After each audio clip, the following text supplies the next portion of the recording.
I sure. 99.9 KISW. All the Pacholas, away we go. Welcome to the 20th anniversary season, episode number 4,424. What a large and a charge program we have for you today. Guaranteed future repeat as we welcome back into Head Chef Ted's Meat and Potatoes. Today is National Nachos Day. Nacho Day. Nacho Day. Nachos Day. Is it Nachos Day or Nacho Day?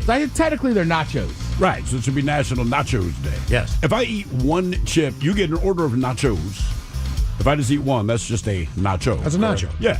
So it's National Nachos Day. And we'll get into it. There used to be a Mexican place I went to on the East Coast where when you ordered nachos, each chip was its own nacho. Really? Really? Yeah. That seems like a more painstaking process than it's worth, but as a customer, I would think that's awesome. It was so good. So everyone had the cheese, the whatever else you want on there. Yeah. I've had a lot of good nachos in Seattle.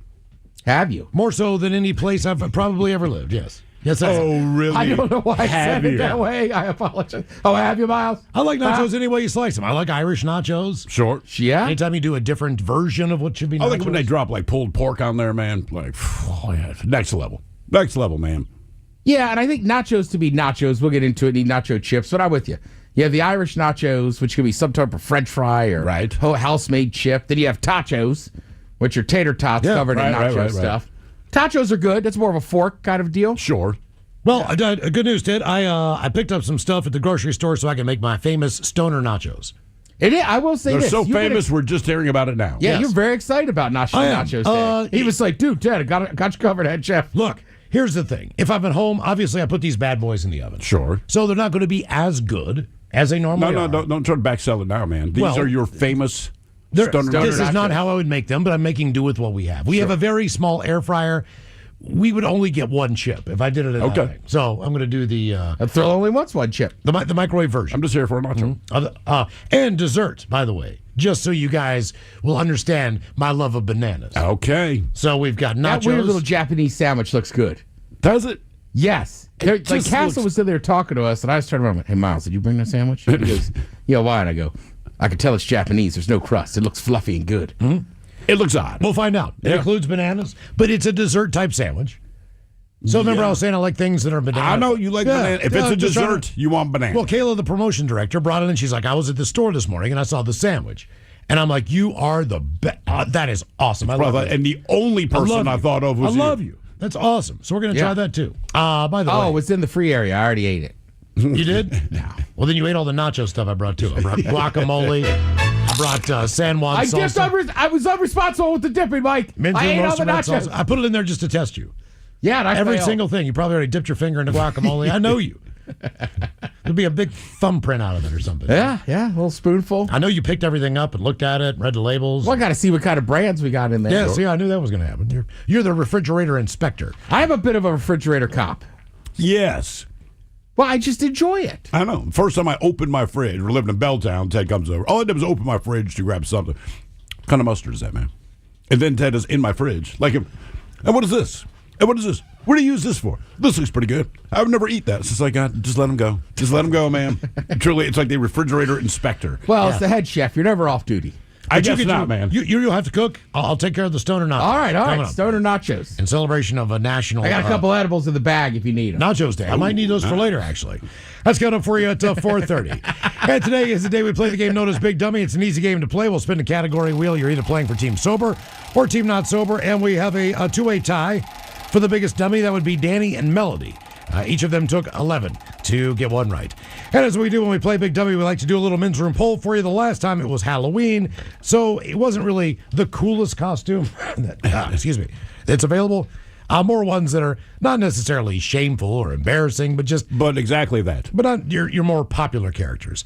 And your choices were you could dress up as Jar Jar Binks. That's shameful. We had Robin from Batman and Robin Also fame. shameful. We had Barney. Shameful. We had Ted's costume growing up, which was a cardboard chocolate bar. Hershey's, I believe. Yes. Hershey's, yeah. Hershey chocolate bar. That may or may not have spelled Hershey. We'll never know. No chocolate. Oh, chocolate. That's Yeah, right. it was a Hershey's chocolate bar. Chocolate bar. But as we put up the poll, if you follow us on X and Men's Room Live, here's how the voting shook out. Coming in at fourth place, and it's a Halloween theme, 17% of you picked Barney. So that was the least percentage. I think Barney, if someone walked in as Barney and I'm at a party and be like, F yeah, man, Barney's here. I wonder if Barney drinks a lot. I'm going to find out tonight. Yeah, I'm going to find out if Barney's going to hit on my woman. If I brought one to the party, I'm going to find a lot of things out. How much snacking does Barney do? He's a big guy. I don't know. So Barney would be my guy. Go outside, smoke weed with Barney. Yeah. Barney's hot boxing. In third place, Jar Jar Binks with 22% of the vote, barely squeaking by Robin, who had 23 coming in second place. Wait, more people would be Robin than Jar Jar Binks. By 1%. Makes sense. And your number one choice to dress up, Ted, you'll be proud, Cardboard Chocolate Bar, won pretty steadily, 37% of the vote. I'm not bad. I'm not proud, and I couldn't find a picture of it. People recognize how bad this costume was. But still, given the options, they would rather dress like your least favorite Halloween costume ever than any of these other three, man. I guess. They did. You didn't know you were breaking ground back then, dude. Look what's happening. Yeah. You could have won the costume contest. You had no idea. Yeah. So this week on the poll, Yarn, people. It was held together by yarn.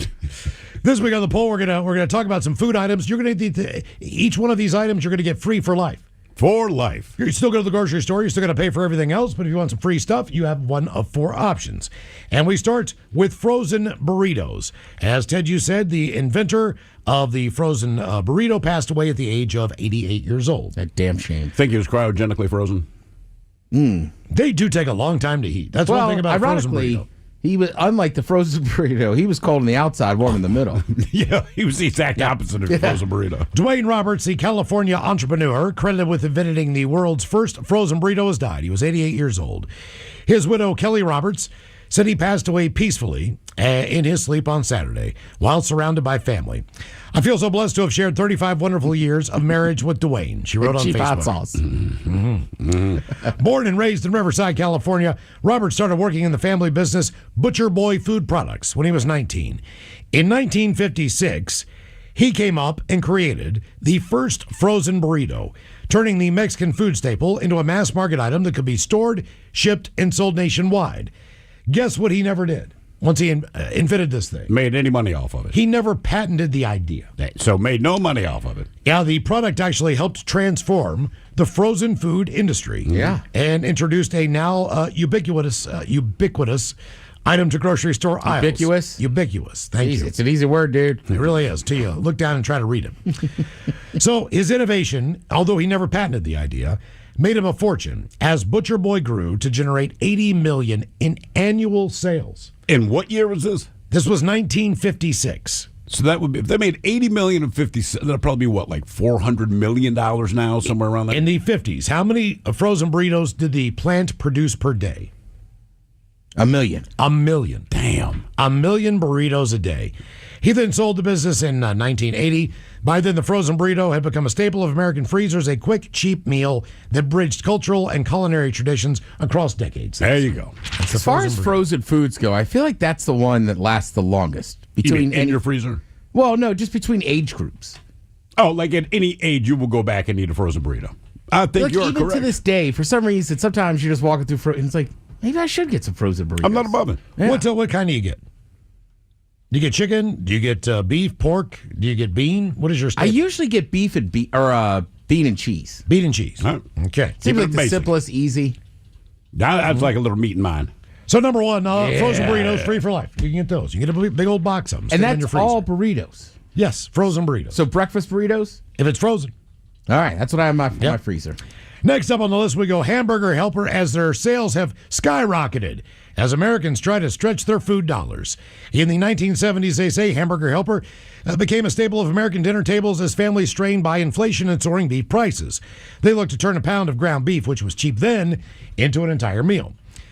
These days, those same pressures are why the flavored pasta mix is coming to the rescue, believe it or not, again.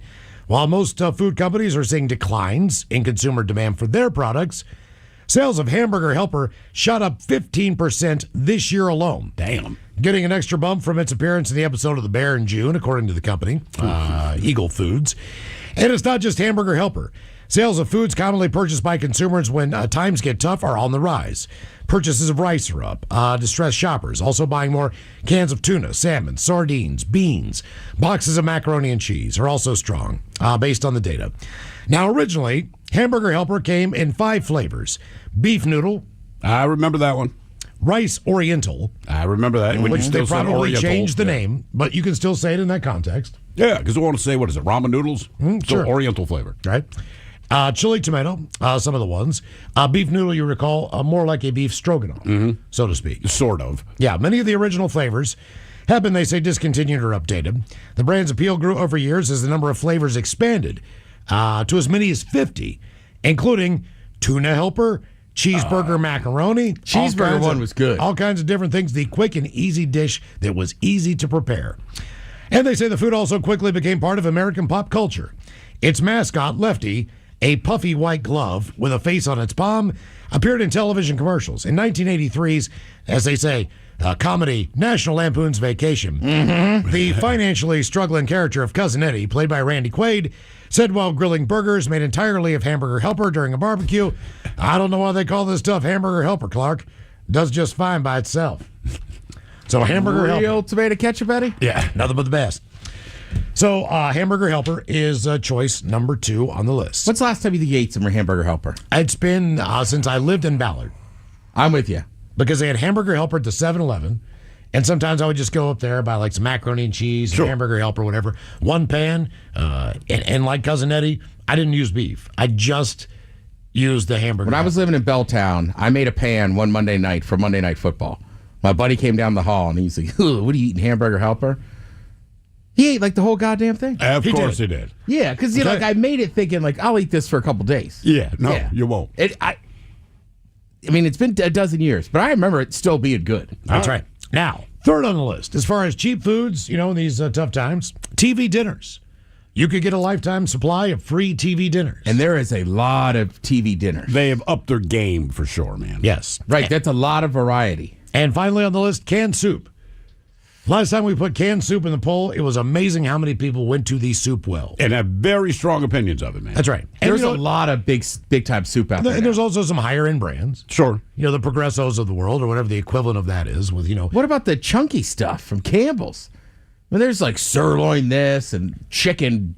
I honestly have never had cheeseburger. chunky soup. I've had Campbell's, I've had the occasional Progresso, but I've never actually had the chunky. Well, there's soups that eat like a meal, dude. Yeah, that's what I've heard. Well, typically I'm buying cans of soup to either cook with, or I'm just buying chicken noodle. Because you're right, because you got a cold or something. Yeah. So I normally don't use the soup as an entire meal. It's part of the meal. It's a chunky Yeah, soup it's a that eats like a meal. It's just part of it. I'm telling you, if you get one of them, and you'll be like, oh, this is different than canned soup I remember. All right.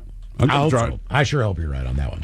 So your choices on our men's room poll: free for life, frozen burritos, hamburger helper, TV dinners, or canned soup. Ted, what are you taking on this? I'm torn between TV dinners and frozen burritos because of the variety, but I think I might go TV dinners. TV dinners, despite all the salt, despite all the things. Well, all yeah. these foods are going to incorporate that anyway. Yeah, well, you know that. Right, I mean, that's like, why they're cheap. None of them are going to help your blood pressure. But yeah, I just feel like TV dinners, and there's so many varieties. Like you could actually, again, not looking at salt, Right. but in theory, you could watch calories and still eat TV dinners. What would you say were your favorite TV dinners when you were growing up? What was the standard brand? Was Swanson or Salisbury? Swanson with the Salisbury. Yeah. steak. The Salisbury steak, the little mashed potatoes, and that burnt brownie in the middle. And a little piece of corn. Sometimes And they there had, was- yeah. they had all three of those. And then when I got like teenager, that's when like Hungry Man came out, and it was like fried chicken. Oh, yeah, they upped the Fried game, chicken man. was fantastic. Same sides for the most part. Now I will say the last couple times I was like, screw it, I'm getting a TV dinner. I was not impressed. Well, yeah. What'd you get? I think I got the fried chicken Hungry Man. Okay, all right. I will say this: Beechers, the cheese folks. Well, of course, they're going to They make about 5 or 6 boxes of stuff. And obviously it's Beechers. It's higher end. The times that I've had the lasagna or the baked ziti or any of those things. It's going to be good. It's Beechers, man. Like, I'm going to trust them. And for some reason, and I don't know what it is, that fried chicken in a box that you heat up in the oven is not the worst fried chicken in the world. It really is not. The bone, I know you'll go for the nuggets, but the actual bone-in fried chicken does not suck. Talk about the banquet brand. That's right. Yeah. Yeah, it's good stuff. Steve, where are you going on this one? Oh, burritos, man. Burrito. Burritos? Yeah. You can eat it with your hands, eat it with a fork, enough variety. Doesn't matter. Yeah, I still enjoy it, man. Absolutely. I used to live on a box of frozen burritos for years. Yeah. I mean, they were always there. You have a microwave. If I had some salsa, like, Tostitos salsa that you buy in the 7-Eleven or whatever. Sure. Dump that all over that. If I had sour cream, that was part of the reason we started calling you Martha Stewart. Was your girlfriend doctor at the up time. the cheap food. Yeah, and I just never seen anybody with frozen burritos take the time to put cheese on top and then salsa. I'm trying to kill the cream. taste of them. Yeah. That's ultimately what it is. Did you ever get the bomb? No. Like that big, it's like this long or whatever. They sell them at like corner stores. No. Oh, yeah. All I right. used to get those once in a while. Mike, what are you doing? Burritos, hamburger helper, TV dinners, or canned soup? I am torn between the frozen burritos and the canned soup because I knew canned soup would be part of your selection. Because I like an in a pinch meal. Honestly, I love a just toss it in there and good to go. So What is your soup of choice? Honestly, I would go with the chunky soups just because of the variety that you get. What is your top chunky soup? Because again, I have not gone to the chunky soup well. What is it? Veggie beef or the chicken and wild rice. God damn it, you're like so close. They've also got a jambalaya. They got a gumbo, which are fantastic, dude. There you I like go. both of those. You can really mix it up with those soups. So I think I got to go canned soup on this one. I had a recipe. I cannot remember what the hell I was making. I think it was some kind of seafood pasta type dish. And I bought a more expensive can of lobster bisque. Mm-hmm. Now, if you get lobster bisque at a restaurant, there's some chunks of lobster in there. Oh yeah, for sure. Now I poured this thing into the saucepan. Straight liquid. There's not one. Of course. I mean, it was almost like trying to find the pork and beans. Mm-hmm. It just did not exist. It was not even there. So I mean, dude, Campbell's Chunky now has a Pabst Blue Ribbon line. A Pabst Blue with beer Ribbon. in Beer cheese with potatoes and chorizo. Oh, okay. Beef bacon and beer chili with beans. There's a Texas style barbecue burger. I mean, Mike's right. Like these chunky soups. And I think if you changing buy the a game. can of the soup, you actually get a coupon 50% off of a 4-pack of toilet paper. I think based on all the flavors you just said, you're going to need this. I think I'm going to TV dinners. All right. TV dinners, just because I grew up on them. They do have a nostalgia aspect to them. They also have some meals now with crinkle cut fries, kind of like dino nuggets, corn, the little brownie in there. Why does corn always show up? Like corn, Those people like corn. I know, but it just seems most people like a lot of things, but somehow corn seems to be the one like, hey, corn, you're up. You need to complete this meal. Throw in corn. Yep. All right, here's our main dish. Just throw in corn. It's good. So our Men's Room poll, it's free for life. And if you follow us on X at Men's Room Live, vote now. Frozen burritos,